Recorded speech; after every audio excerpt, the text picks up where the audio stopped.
دي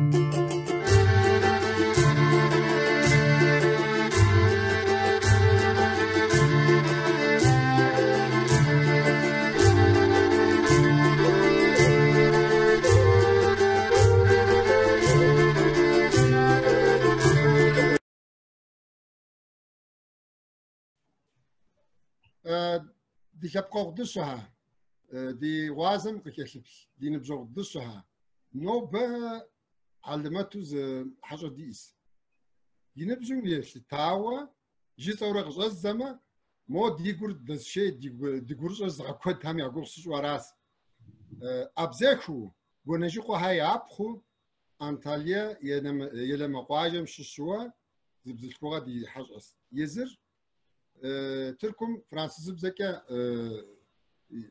يغاكو يزغكوك üniversitet yazak varas noş amiso ama Galatasaray Üniversitetin Fransız bzamra literatüramna qimşas abi qpi şari üniversitet Paris Estrelim kosabimi magistratura qshiyushas a magistraturam şuğa adgabzam yçah diyalektim tevxawa abi qshğats jiwa agupum telejhas teketskum hodo abi qikij sabimi Üniversitet Sorbonne Novel yaşanırıcı film doktora şeyh av yetemar alamet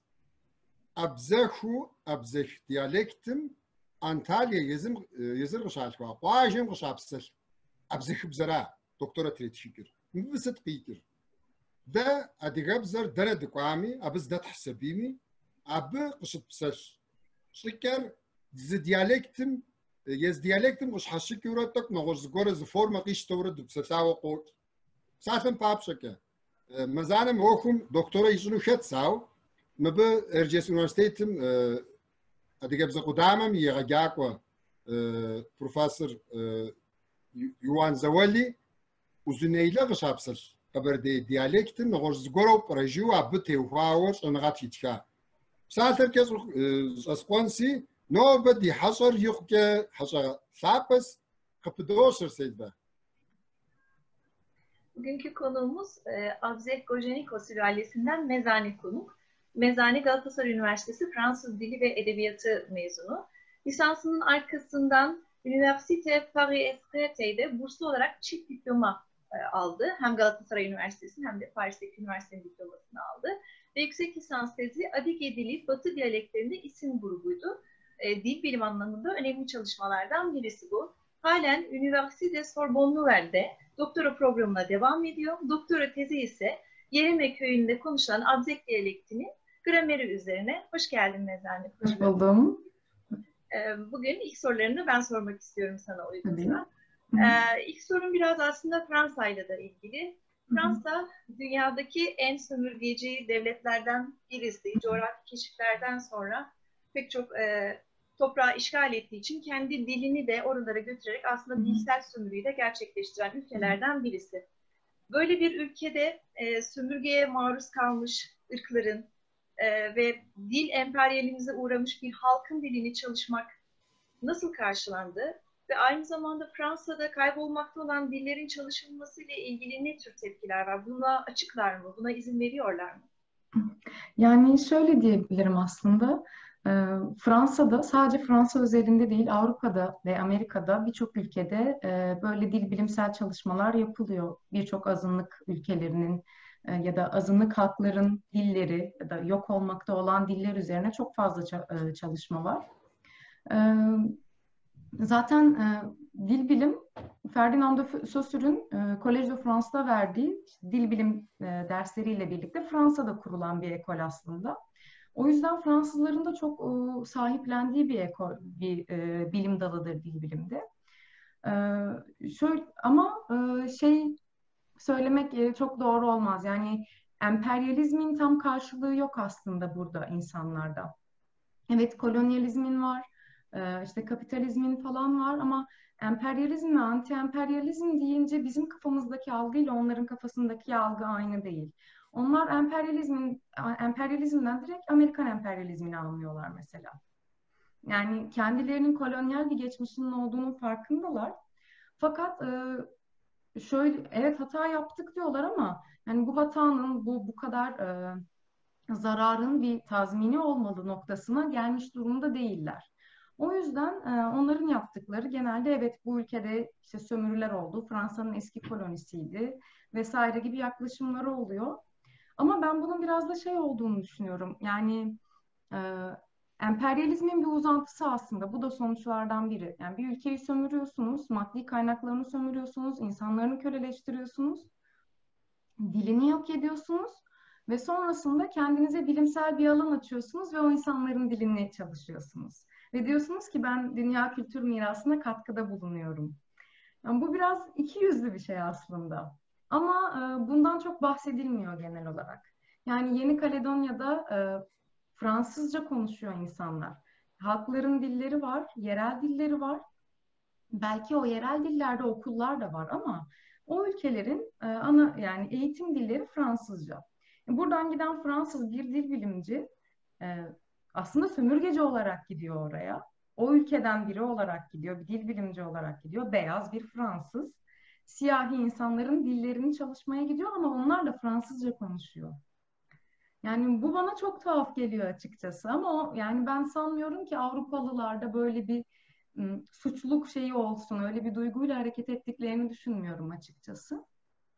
Ki bu bağlamda mesela Afrika kültürleri ve dilleri üzerine çalışan bir laboratuvar var burada, bayağı Fransız Araştırma Merkezi'ne bağlı.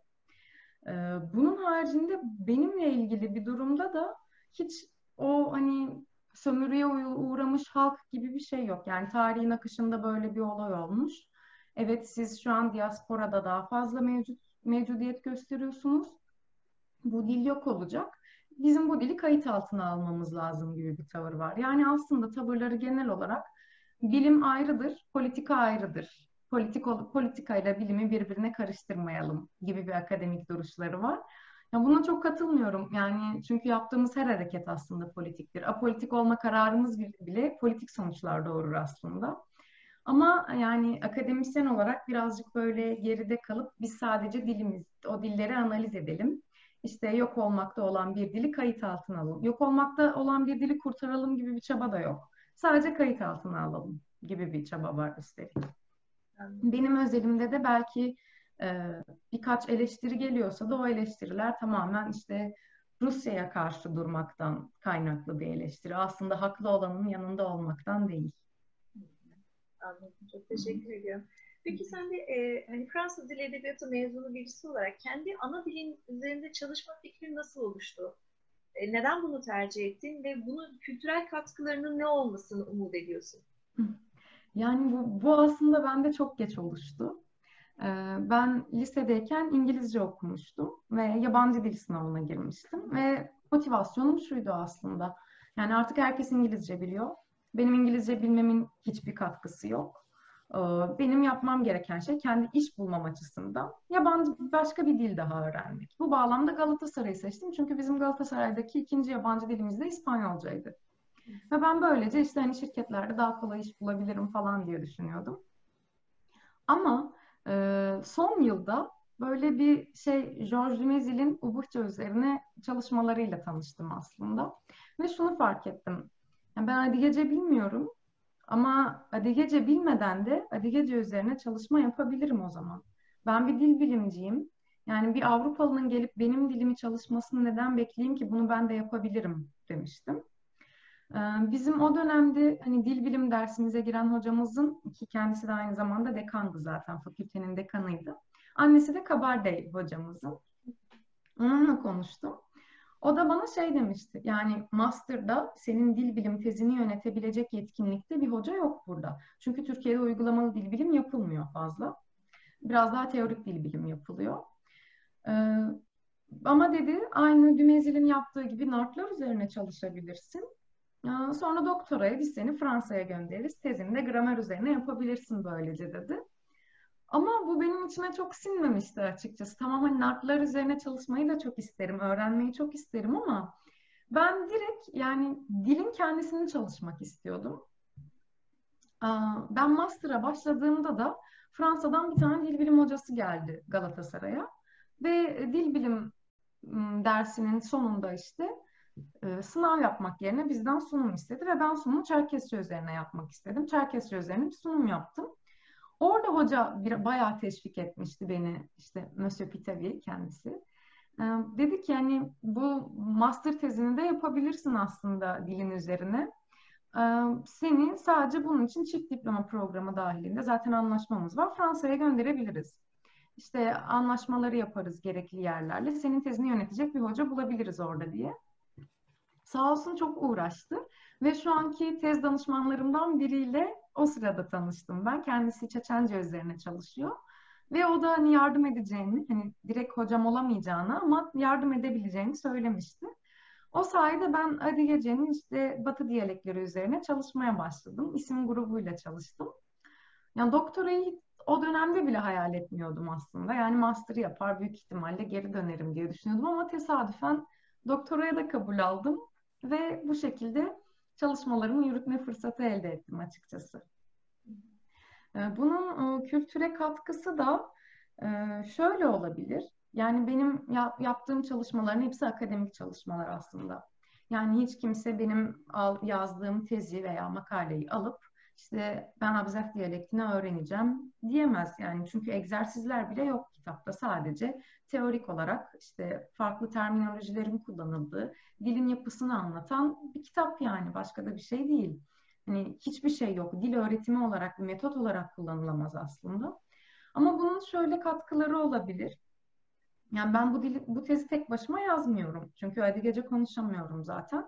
Ve bu dili ana dili olarak konuşan insanlarla birlikte yapıyorum. Ses kayıtları alıyorum, onları yazıyorum, çeviriyorum, onları analiz ediyorum, anlamadığım yerleri tekrar soruyorum. Yani bu anlamadığım yerleri sormak konusunda da özellikle Fahri Hubac'ın çok büyük desteği var bana. Yani kesinlikle emeklerini yadsıyamam. Ama dediğim gibi aynı şekilde ben bu tezi babaannemle de yazıyorum ya da dedemle de yazıyorum. Yani aslında biz bunu imece usulüyle yazıyoruz. Bu sadece benim yazdığım bir tez değil. Ve sahaya gittiğimde şeyi görmek çok mutlu etmişti beni. Herkes elinden geldiğince bir şekilde yardım etmeye çalışıyor. Tamam, ses kaydı mı? Ben 80 yaşındaki bir kadının ses kaydını alıyorum. Hayatımda hiç kimse onun ses kaydını almamış. Sesi titriyor, heyecanlanıyor. Ee, Hiç yani Çerkesçe üzerine çalışma yapılabileceği bile aklından geçmemiş bu insanların. Hiç, diyor, neden Çerkesçe çalışıyorsun ki? Hani bu dilin bir geçerliliği yok aslında falan diyor. Hani nasıl bir değer olduğunu belki birazcık daha fark ediyor orada. Bunun haricinde bence son zamanlarda özellikle bu karantina sürecinde yapılan çalışmalar gösterdi ki aslında genç kuşakta bir kimlik arayışı var. Bir kendini anlamlandırma isteği var ve yok olmama isteği var. Bu alanda da hepimiz çok fazla çaba sarf ediyoruz. Aslında çalışma yapan çok da insan var, az değiliz.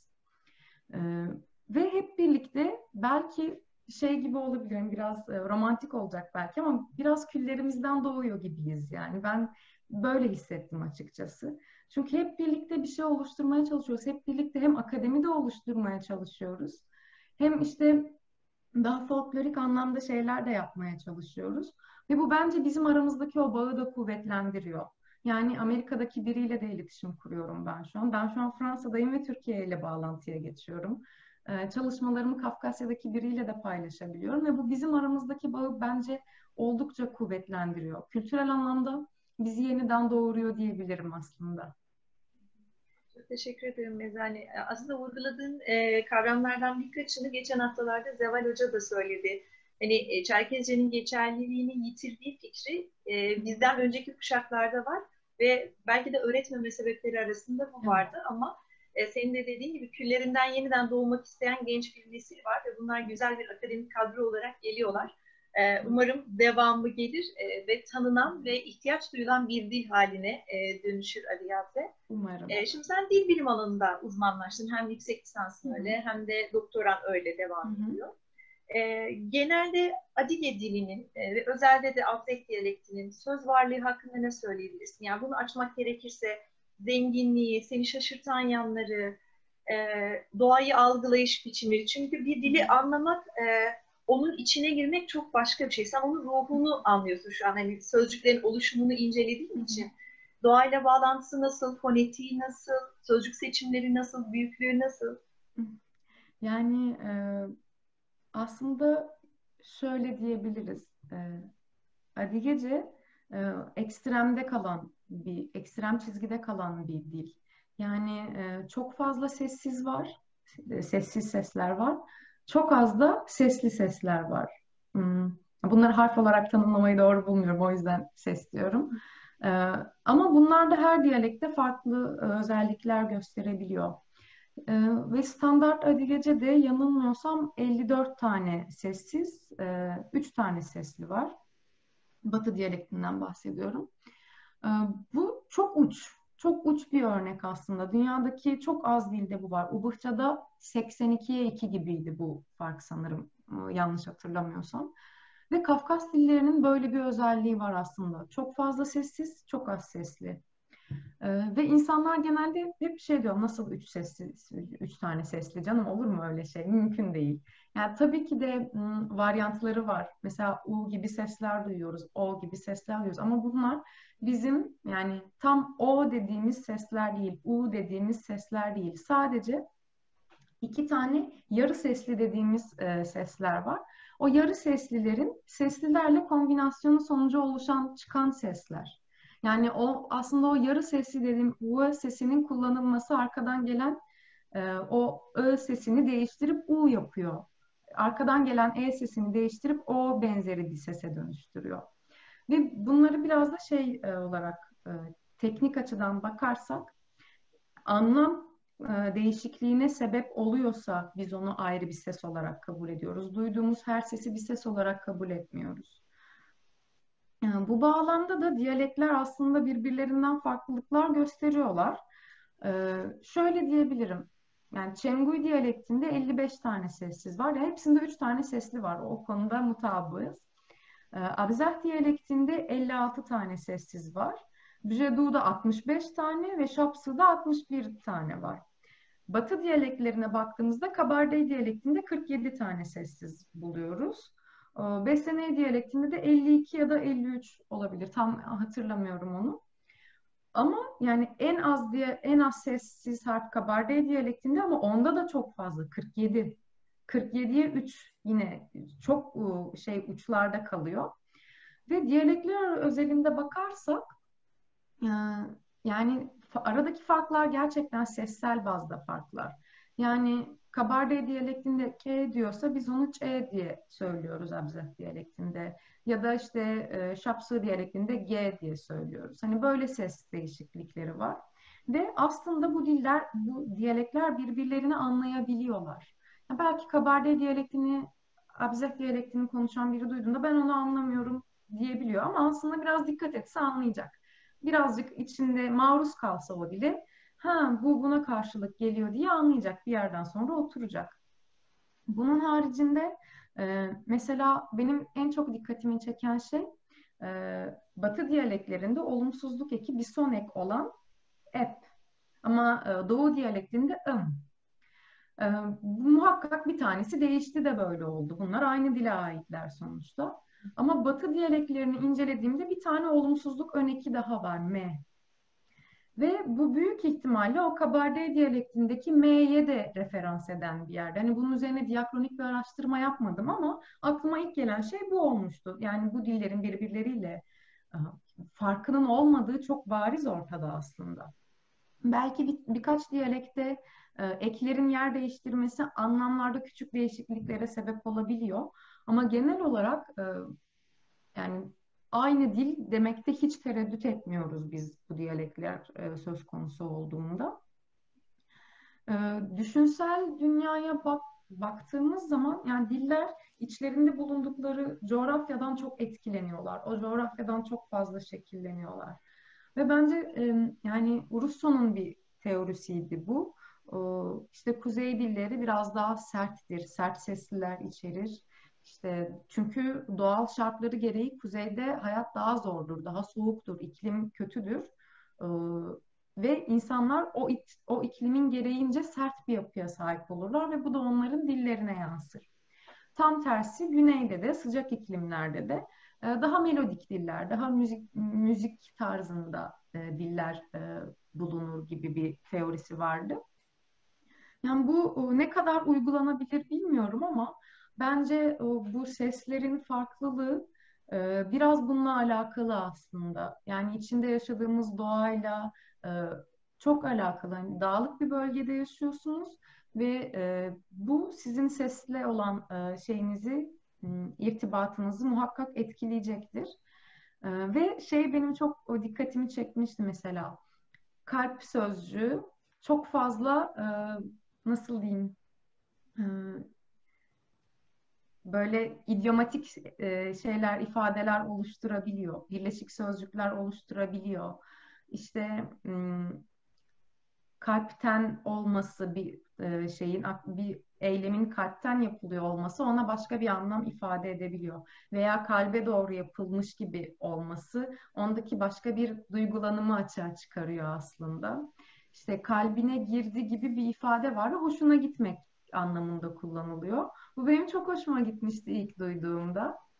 Ya da işte e, kalbime vuruyor diyor. Hani zoruma gidiyor, gücüme gidiyor diyor ve bu benim kalbime vuruyor diyor. Bu aslında çok temiz bir duygu ifadesi. Bu benim çok hoşuma gitmişti. Aynı şekilde el sözcüğü de çok fazla kullanılıyor. Çok fazla fiillerle bile birleşebiliyor aslında. Bu tarz şeyler benim çok dikkatimi çekti ve çok hoşuma gitmişti açıkçası. Çünkü benim bildiğim dillerin hiçbirinde bu kadar spesifik olarak duyguyla, yani duygusal dünyayla gerçek dünyayı birleştirdiğini hiç hissetmedim ben bu dilleri konuşurken. Ama Çerkesçe'de biraz öyleymiş gibi geliyor bana. Senin söylediğine çok benzer bir şeyi Nazım Hikmet söylüyor. Sürgünde olduğu bir zamandan hareket Hı ederek hı. söylüyor bunu sanırım. İnsan acısını ana dili dışında herhangi bir dille ifade edemez diye bir Hı, yorumu var onun. evet, Senin anlattığın da onu gösteriyor aslında. Yani ne olursa olsun, hangi dili biliyor olursak olalım, ana dilimizle galiba en güzel duygularımızı ifade edebiliyoruz. evet. Teşekkür ederim Ezel. Ben Buyurun hocam. teşekkür ederim. İki genç hanımın böyle çok keyifli şeyini not aldım. Şimdi ben birkaç soru sorayım. Şimdi Mezane, bir diyalekt olarak Abhazcanın Antalya ile Yeleme'de konuşulan üzerinde çalışma gereği sende nasıl oluştu? Ee, Artı bir diyalektin her bir yörede farklı konuşulması Adıgebze için ne anlam ifade ediyor? Ya aslında ben doktora tezime ilk başladığımda da hani bu 4 diyalekt üzerine çalışmayı öngörmüştüm. Ama birçok dil bilimciyle bunu konuştuğumda hani bu olmaz, hani kesin başarısızlık demek bu, bunu yapamazsın demişlerdi. Ve haklılarmış, onu fark ettim. Ve bu bağlamda sadece işte yani tek bir diyalekti seçmemi önerdiler. Ben de şey demişim, tamam yani o zaman ben ailemin konuştuğu dili seçeyim. Hem benim bu dilin konuşucularına ulaşmam daha kolay olur. Hem çalışmalarımı ilerletmem daha kolay olur. Hem de bu benim ait olduğum bir grubun dili zaten demiştim. Bu şekilde yola çıktım. Öyle birazcık darlaştırdıktan sonra çalışma alanımı Düzce'de bir sempozyuma gitmiştim. İşte Adige Filolojisi Sempozyumuna. Orada Monika Hölig'le karşılaştık. Kendisi Alman ama Maykop'ta yaşıyor. Dil bilimci. Onunla konuşurken o da bana şey demiş. Yani aslında hani bu diyalekler de yörelere göre farklılıklar gösteriyor. Yani bence sen bunu sadece sizin köyde konuşulan olarak tanımlarsan daha iyi olabilir demişti. E, Çünkü şöyle bir durum var. Bir doktora tezi yazıyorsunuz. Belli bir süresi var araştırmanızın. Ve o sürede teslim etmeniz gerekiyor aslında. Çok hani dallanıp budaklanmadan mümkün olduğunca dar alanda daha spesifik sonuçlar elde etmek daha doğru oluyor akademik anlamda. Ve bana bu yine aklıma yattı ve bu anlamda dedim evet ben sadece e, Yeleme'de konuşulan Abzeh diyalektini çalışayım. Çünkü Düzce'de de saha araştırması yapmıştım ve Düzce'de yani Abzah var ama Abzah diyalekti yok gibi. Yani Şapsı diyalektinden çok etkilenmiş.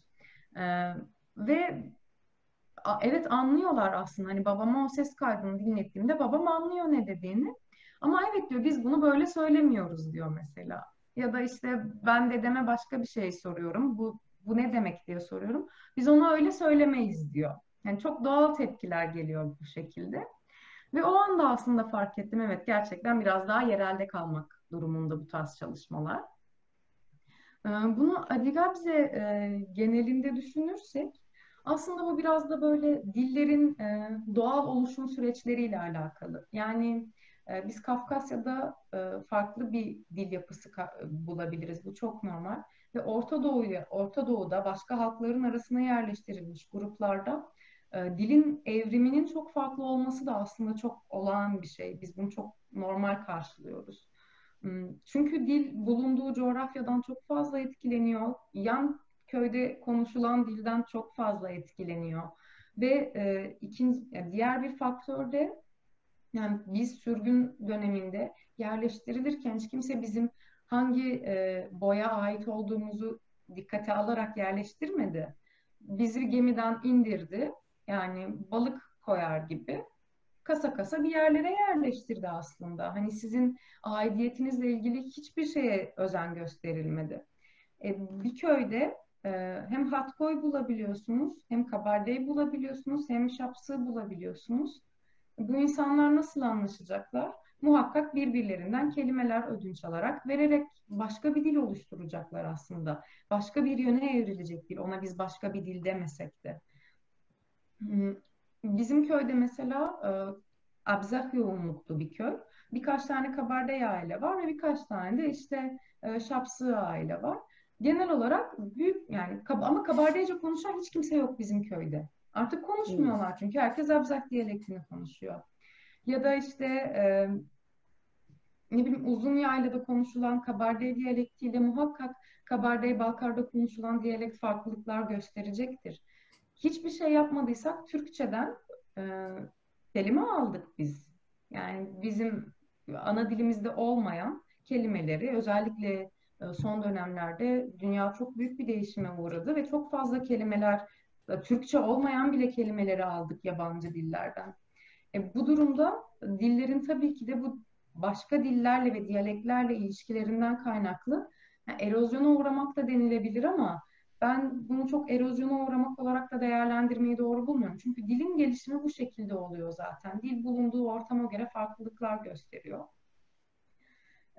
Yani şeyi düşünürsek bu kadar fazla diyalektin ve diyalektin içerisindeki farklılıkları değerlendirecek olursak yani tek bir dil oluşturmak biraz zor şu aşamada. Ama bu olan hali hazırdaki diyalekleri korumak bile çok zor. Muhakkak yani birçok diyalekt yok olmak tehlikesiyle karşı karşıya ki Adegece'nin kendisi zaten bir 100 yıl içerisinde yok olma ihtimaline sahip maalesef. Bütün bunları değerlendirdiğimizde şeyi düşünüyorum aslında evet sadece diyalekler ve onların farklılıkları üzerine yoğunlaşmaktansa daha belki bütünleştirici şeyler yapılabilir. Hani tek bir edebiyat dili oluşturmak gibi, yazım dili oluşturmak gibi. Ama bu şey demek de değil. Hani bu diyalekleri yok saymak gibi de değil. Yani o diyalekler özelinde de muhakkak araştırma yapılmalı. Onlar da muhakkak kayda geçmeli ki çünkü bu diyaleklerin bu farklılıkları da bizim bir zenginliğimiz ve bizim için önemli bir yerde duruyor aslında. Çünkü halkımızın yaşam şeklini, kültürel olarak kendi iç dünyasında yaşadığı değişiklikleri falan çok net ifade eden şeyler bunlar. Bunlar üzerine muhakkak düşünülmeli.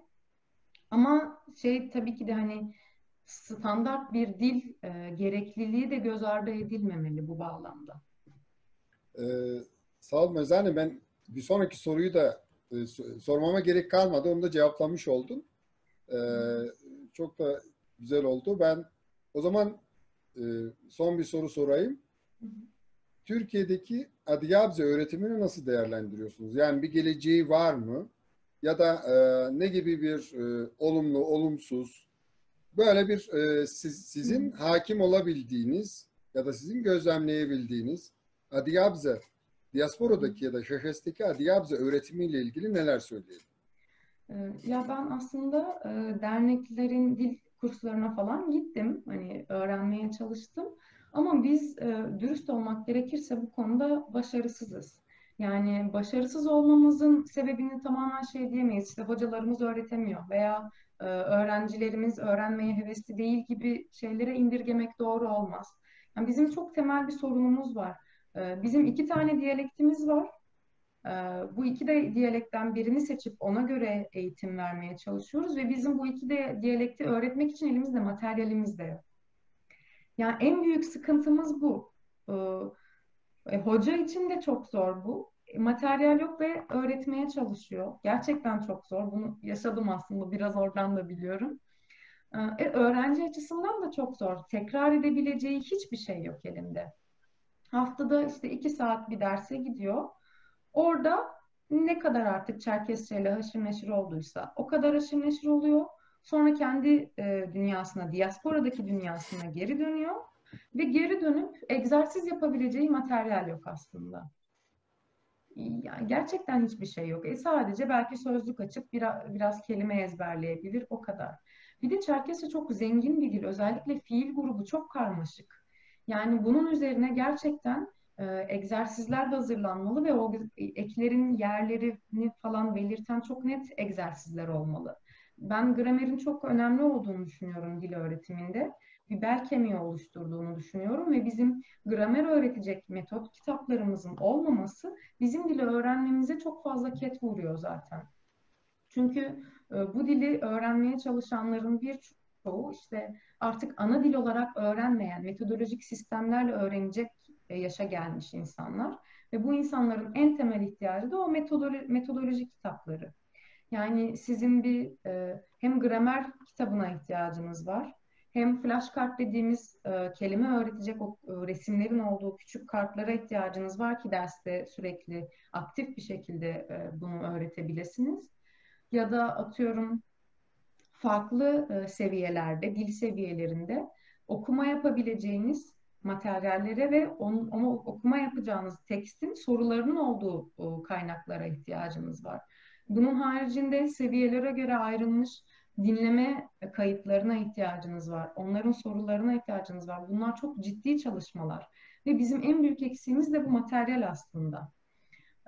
İkinci bir etken de şöyle bir durum var. Mesela bir dernek dil kursu açıyor. İşte başlangıç seviyesi veya B1 seviyesi diye çok da ayırt etmiyor. Biraz dili bilmeyenler direkt gidiyorlar. Ama aynı sınıfta dili biraz bilen de var. Kiril bilmeyen var ama dili konuşan da var. İşte Kiril bilip dili konuşamayan var.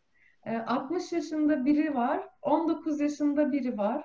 Yani çok zor bir kitle. Bu kitleye öğretmek, aynı anda öğretmek mümkün değil neredeyse. Yani 19 yaşındaki bir gencin öğrenme hızıyla 60 yaşındaki birinin öğrenme hızı aynı değil ve bu insanların yapabilecekleri hiçbir şey yok. Bu biyolojik olarak böyle. Yani yapacak hiçbir şey yok. Bu insanları farklı gruplara yerleştirmek gerekiyor. Ya da ana dilini bilip Kiril bilmeyen insanlara okuma yazma kursu gibi bir şey açmak gerekiyor. Ama işte Kiril bilip ana dilini bilmeyen insanlara da biraz farklı bir sınıf, belki Kiril üzerinden direkt devam ettirilebileceği bir sınıf olması gerekiyor. Hiçbir şey bilmeyen de hakikaten alfabeden alıp bakın bu Kiril alfabesi bu şekilde deyip en baştan anlatmak gerekiyor. Ama bunların hepsi tabii ki de çok ciddi iş yükü. Yani dernekler bunun altından nasıl kalkabilir? Yani o konuda birazcık üzerine düşünmemiz gerekiyor aslında. Hem ekonomik anlamda altından kalkılabilir mi? Hem bunun yapılabilirliği var mı üzerine gerçekten her derneğin kendi bünyesinde biraz bunu değerlendirmesi gerekiyor. Ve bence en önemli şey ana dil eğitiminde bizim çocuklara öğretmemiz gerekiyor bu dili. 12 yaşına kadar çünkü o çocuk ana dili olarak öğreniyor. Ve bir çocuk 3 tane dili aynı anda öğrenebilir. İlk başlarda evet biraz karıştırır. O dilden öbürüne geçerken zorluk yaşar. Diğer dilden sözcükler alır. Ama bir yerden sonra muhakkak ayırt eder o dilleri. Ve bu anlamda bizim kesinlikle kreşlerimizin olması gerekiyor.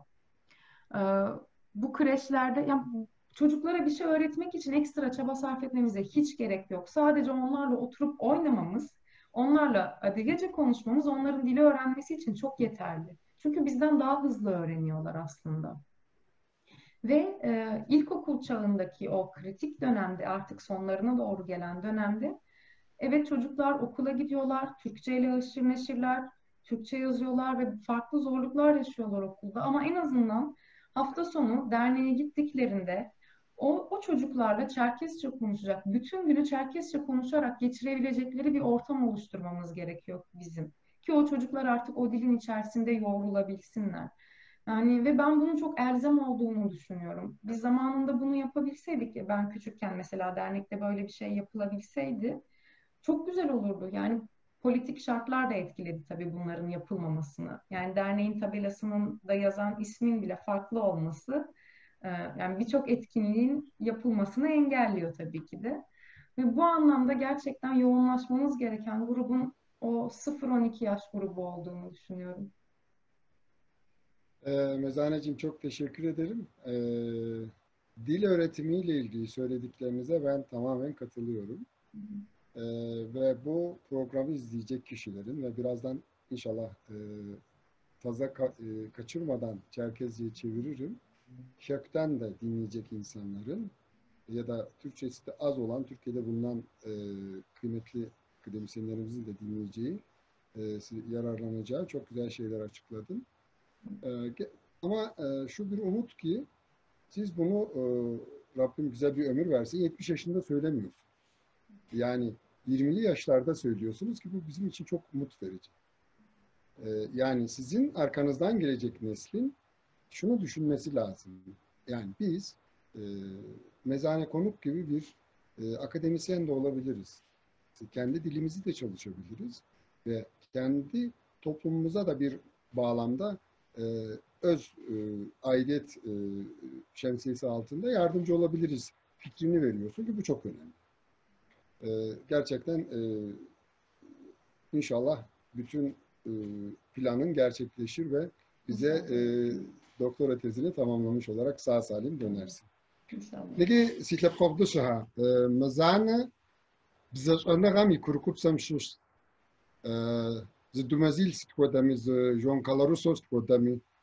Aham yaş haprikinu. Komakom hudini bizilkogawa abi forma hodo başım finokus avga hayf qada ujsina. Negi harazız kokun. Şaş sevdam hodo yopşas. Fransa hodo nasyonalistu. Çok adresap kam ya yaşlı azıcık Davra kemaqraluğa bize televizyon harceri yopşas. Atikas ujsansi jiar mras. Fransam da sonagamra politikamraz ketagazrahım. Moz pdoğa qotri هم يابزر دوت خيري راس قيد غالدين وراء كما قرا اللغة بزر قدهر أدي جابزر يزم يا كولونيزاتسو يا أغا ناس هم يابزهري ياتي قدي مو زبي دي يراتي زبي دي يراغاتي ما قري جراماتيكاري سشرة أو قرا غالدين يا وجيتهم يا قوقي وجياس مر فرنسا ميشتيكا وراس بعد كده كونسي Yetenleri Mustafa Sevupsunuva Sevdaz Reupsar Sıt Fransa Kodunu Zam Tevhav Lazurasu Arşijim Şuva Netej Hosam Kapoko Abel Kapişar Yeşano Uyana da Kubza Mutelazı Hengel Oğuz Ahvarjeri Eupsar Mır Upsa Mo Sapşı Uzgoras Abi nta mezane şeyga üniversitedir. Fransa'nda Türk'ümde yazgıakum z sami juwa abi ke yargak warqaku profesör warqaku akudu zapxawa ونوغز dışıtım şuba. Septri jas tumezil ubu hubzam şu telezu hake seri to telezu hunu jisa bimin tane ya dekanım yaneri gaberdeti sasi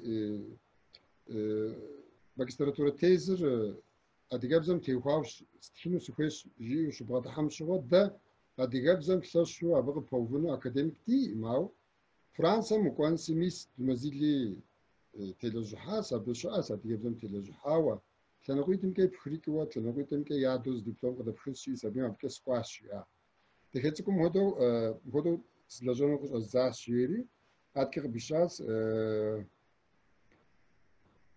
Abze hıbzem tevhawa, soabı stvoda bir leksikar لكسيكار زرسكيلك جيري يوبشدي أبى تيوخاوة كود جياس أبزخ بزاق قرام مدري ديالكت هم بسومي يا ماقر ما غزغز ما دقواشة ما غوسة أدريهر أبي أبجيغا هم تيوخاوة ستاتستيكا غزشا ما غزغز السما ما قزراشنو خسرة خمس داو خسرة خيب خسرة بله يعني هم زود ده قبر دي ديالكت راسيا هب صور زرزوش جياس نتانا سري مخدو سيوب صعب صراحة so أبزخ بزم يلما غزخ بخار جزء الشيوب شو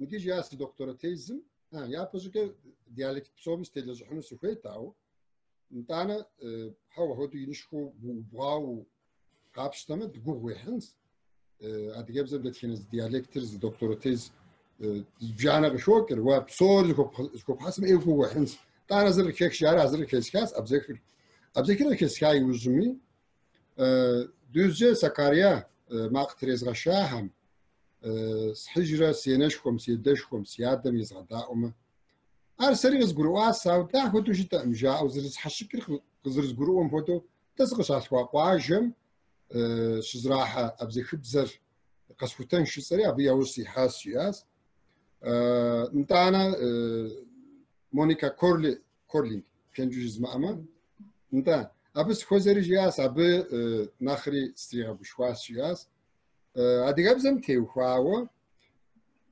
قوم قرشت وبسلك تشكوت زر شعر مو تسكم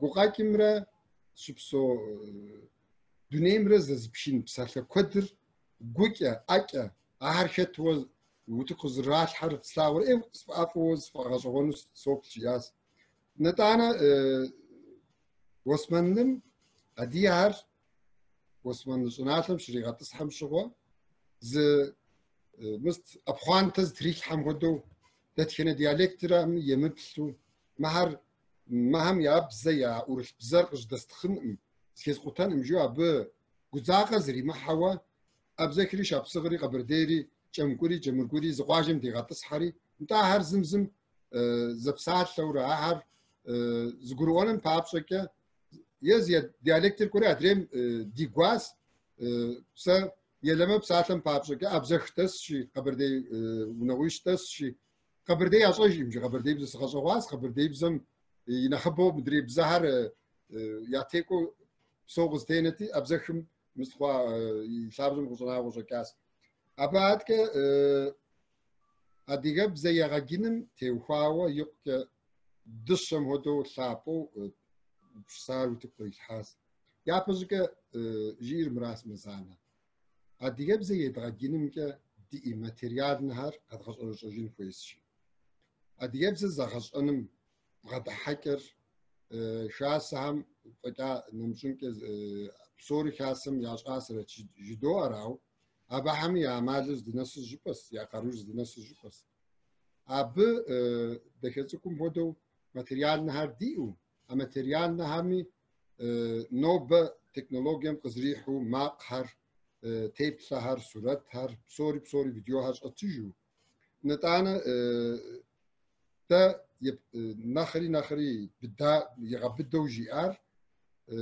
قال خواغاش من بشكوت من سكون كتيسابي هر أديغاب زم فرتشنو زيخاخو خاص عمر ياش أفنس شياس يا نحماش از تحمكو بصوم مخويتشو يجابم كو تركوب زك زيخاس قرالوغان يبزم كا يدعوش تميا سابير خاصم قاقو معكم جش بوند بغاتسو يبغاجن رائم الفابيتر يبغاجون رائم يتكيب قصر يبغاجون رائم أديغاب زيخي بغاشوا أديغاب زر يتحكمم يتوا قفكي مقامي سشرة شاسم ستخد خوشوي شيكوي كمي أبهم سومز رشبشم هدو أنا ديبزك زربشم هدو أبي خيرش خد دكين الشيري هدو جياس مزانة تحم بيقولش بصوري ويغاخدلا بيقولناس بصوري ويغاخدلا الحم ويقولش كوفش بصومو شيغاس يتحسابم ورك هدو خد غديت مو لزعكو كود غديت yok ya di guapo ve da hasas ntana ntakujisin si di programım kıt geçip dini bjavha dini bjav dışaha da waz kılavuz programmer hamakuitim zas kışıt hanin giyujka abi iş havsı gori sa adiyab zeka online zu kurs zikezu kwa var yez gajaz abi akoto z mist şukum şuwa mitkey sevda alhamjim bjahamna misway doktorar yuxinsi ari tak lejgam kuwa xasi da hamakuitim zam hoto z hasapaq idrablaga و ardawashrin warasti gumisri İthasapım fakat disfiraze sevda. Yani bize katıldığın için çok teşekkür ederiz. Bizim için çok verimli bir program oldu. Dil bilim konusunda biraz daha aydınlanmış olduk. Zaman ayırdığın, katıldığın için çok teşekkür ediyoruz. Ben çok teşekkür ederim bana bu fırsatı verdiğiniz için. Benim için çok keyifli bir program oldu. Umarım çok daha güzel şekilde devam eder sizin de programınız. Teşekkür ederim. Çok teşekkür ediyoruz. Bizim için de öyleydi. Değerli izleyicilerimiz, programımız bundan sonra her hafta değil 15 günde bir karşınızda olacak. Benim doktora çalışmalarım nedeniyle Hamit Hoca'nın da her gün yaptığı dil öğretimi çalışmaları nedeniyle bundan sonra 15 günde bir karşınızda olacağız. İzlediğiniz için teşekkür ederiz. Hoşçakalın. Hoşçakalın.